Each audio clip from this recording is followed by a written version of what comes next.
একটা অকর্ম ছেলের পিছনে তার মায়ের অবদান শতকরা 80%। ছোট থেকে মায়েরা পৃথিবীর সব ঝামেলা থেকে আগলে রাখে তার ছেলেদের, তাই রান্না, ঘর মোছা, কাপড় ধোয়া কিছুই শেখান না তারা। নিজে পানি ঢেলে খেতেও পারে না, খাওয়ার পরে প্লেটে রান্নাঘর পর্যন্ত নিয়ে যেতে পারে না। আর ঘরের কাজকর্মে কে কাজ হিসাবে সম্মান দেওয়ার মানসিকতা তাদের মধ্যে থাকে না।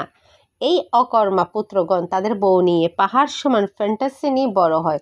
বউ হবে পরীর মতো সুন্দরী, বুয়েট থেকে গ্র্যাজুয়েশন করে ক্যাডার হবে, চাকরি করবে, পড়াশোনা করবে, কেরিয়ার গড়বে, ঘরও সামলাবে, আবার তার বাবা মার সেবাটাও করবে।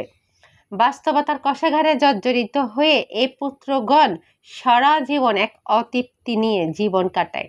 মা করলে কাজটা এরকম হতো, সেরকম হতো, এরকম ফালতু তুলনা দিয়ে সারা জীবন সে তার বইয়ের জীবন অতিষ্ঠ করে তোলে।